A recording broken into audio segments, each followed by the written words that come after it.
নামাজ থেকে জেনে নিলাম নাকি বলেন, কোরআন থেকে। এবার আসেন যাকাত, ওয়াতুজ যাকাত। যাকাত কেন কালেকশন করতে হবে নাকি বলেন ভাই? কোরআনুল কারীম আল্লাহ পাক বলে দিয়েছেন, কাইলা ইয়াকুনা দুলাতাম বাইনাল আগনিয়াই মিনকুম। আল্লাহ পাক বলেন, ধনীদের কাছে টাকা পয়সা যেন সঞ্চিত না হয়ে পড়ে, তা যেন ছড়ে যায় সকলের কাছে। সুবহানাল্লাহ। আচ্ছা, যাকাত যদি আমি যে সালাম সেটতে ভাই বড় ধরি নাকি বলেন, বড় দিন না, আমি যদি বলি যে সালাম সেটের ভাইদের দোকানে গিয়া যে ভাই যাকাত কত হয়েছে আমাকে দেন, দিবে? একটা থাপ্পড় দিবে না ভাই? আর যদি সেনাবাহিনী, র্যাব, পুলিশ যায়, বলবে স্যার বসে। এই জন্য আল্লাহ পাক বলছেন একজন ইসলামিক গভর্নমেন্টের প্রয়োজন আছে না? আছে। আপনারা কি রাগ করতেছেন ভাই? খুলে খুলে বয়ান করতে আল্লাহ পাক বলছেন, আমি খুলে খুলেই বলতেছি, রাগ করার কিছু নেই।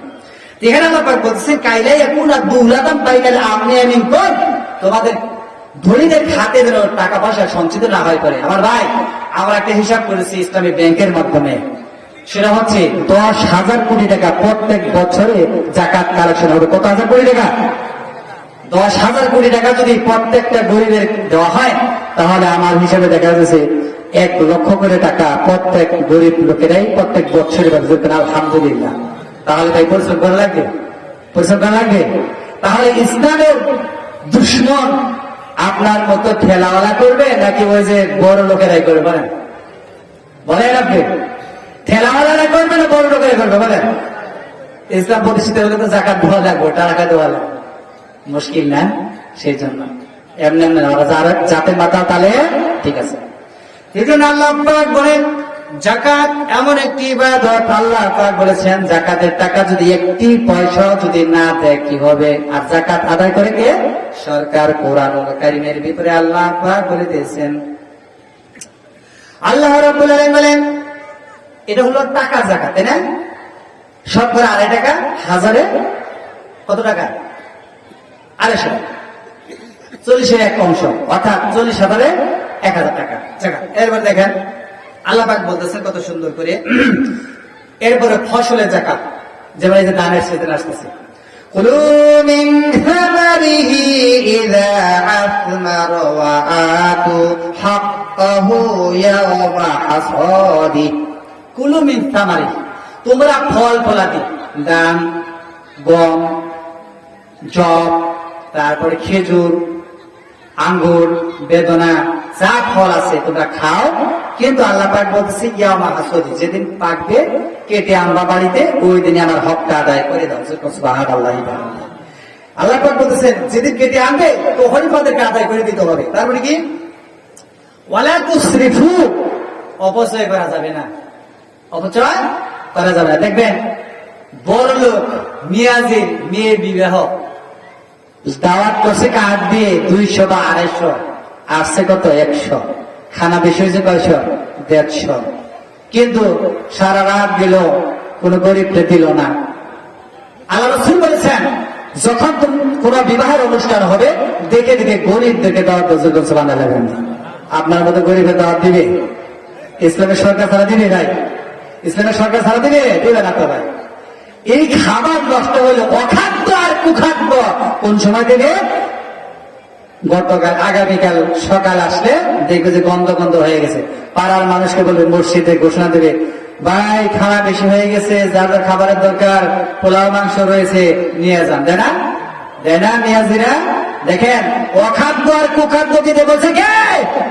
কোন বেয়াদব বলেছে তোমাকে আমি জানতে চাই। আর আল্লাহ বলছে টাটকা খাবার দাও। আল্লাহ পাক বলতেছে কত সুন্দর করে যে তুমি যে মানেরটা খাবা ওই মানেরটা দিতে হবে। সুবহানাল্লাহ। সূরা আলে ইমরান বিবিদের বলছে, আমি অত লম্বা কথা চাচ্ছি না।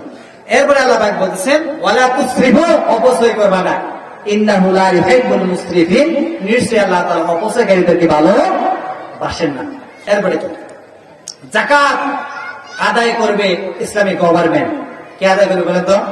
এটা আমি বললামই যে তারা সেট বা সালাম সেটের দোকানে যদি যাই আমাকে দিবে না, সরকার আসছে দিতে বাধ্য, নাকি বলেন? যাকাত 8টা খাতে বয়ান করতে হবে। কত খাতে ব্যয় করতে হবে? 8টা খাতে বন্টন করতে হবে। কোরআনুল কারীমে সূরা তাওবা আয়াত নম্বর 7, 8 রুকু আল্লাহ পাক বলছেন, মহান আল্লাহ রাব্বুল আলামিন বলেন, ইন্নামাস সাদাকাতু লিল الفقراء والمساكين والعالمين عليها والمؤلفة قلوبهم وفي الرقاب والغارمين وفي سبيل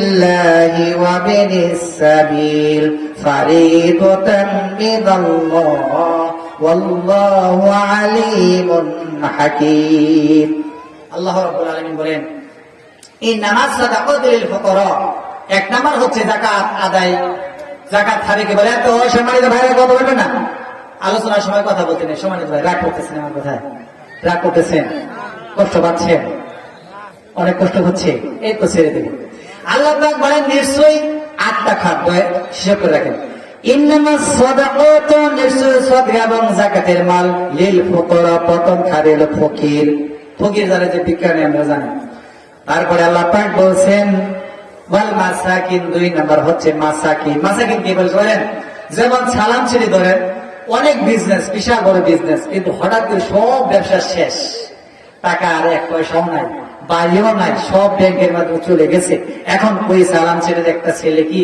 হাত পাততে পারবে ভাই হাত পাততে পারবে তার ভদ্রতায় বাঁচবে না সে কখনো কামলা দেয় না কাজ করে নেয় দিন মজুরি সে কি করতে পারবে আল্লাহ পাক বলেন যাকাত আদায় করে ওই গরিব ভদ্র লোকটাকে দাও নামাজে পড়ে কিন্তু পেটে খাবার নাই কারো কাছে বলে না যে আমি খাই নাই আল্লাহ পাক এর জন্য বলছে যাকাত ওয়াল মাসাকিন মাসাকিন হচ্ছে চিটাগঙ্গের ধনী মধুপুরে এসে গরিব হয়ে গেছে যেমন টাকা পয়সা সব চিন্তায় হয়ে গেছে এক পয়সাও নাই তাহলে ওরে কিছু টাকা দিয়া বাড়ি পর্যন্ত ফিরে দাও সুবহানাল্লাহ এর নাম হলো ইসলাম ভাই ইসলাম তো জানি না এগুলো মুশকিল হচ্ছে ভাই এখানে আমার ওই গরিব ভদ্রটাকেও দাও সুবহানাল্লাহ 2 নাম্বার গেল না 3 নাম্বার ওয়াল আলিমিনা আলাইহা যাকাত আদায় করবে সরকার এই আলিমিনা আলাইহা এর অর্থ কি করবেন আপনারা আপনারা যে বারবার টাকা নেন মাদ্রাসার নাম নিয়ে যে মাদ্রাসা যাকাত দেন এখানে আছে মাদ্রাসার কথা বলছে তাহলে এই অর্থ কি করবেন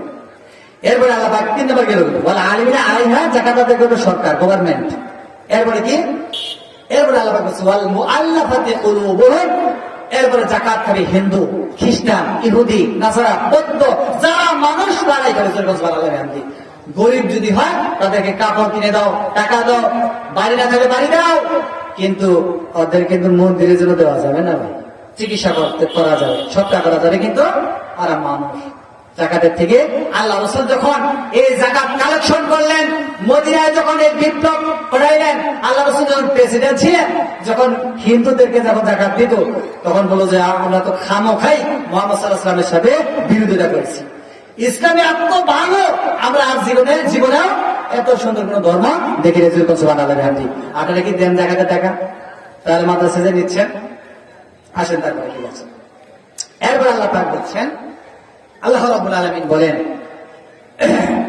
এরপর কৃতদাস বলদাস মুক্তির জন্য যেমন আমি উদাহরণ দিচ্ছি এখানে তেলের মিল আছে না এই তেলের মিলে যদি কোনো ব্যক্তি কাজ করে কিন্তু ওই ব্যক্তি মিল বিবাহের জন্য যদি মিল মালিকের কাছে বলে ভাই আমার 1 লক্ষ টাকা ধার দেন আমি কাজ করে শোধাবো এই করে সেই করে দিব কিন্তু দিয়েছে মেয়েও বিয়ে দিচ্ছেন কিন্তু আপনার তো আর ওই মিল থেকে তো আপনি ছাড়া পাচ্ছেন না কারণ আপনাকে কাজ করতেই হচ্ছে কিন্তু পেটে খাবার নাই বাড়ি ঘরে নিজেদের পরিবারে খাবার নাই আছে না এরকম হয় না ভাই এরকম হয় না তাহলে আল্লাহ পাক বলছে যাকাতের টাকা দিয়ে মিল মালিকের পরিশোধ করে ওই লোকটাকে ফিরিয়ে আনো এটা হচ্ছে ওয়াকফের রেকর্ড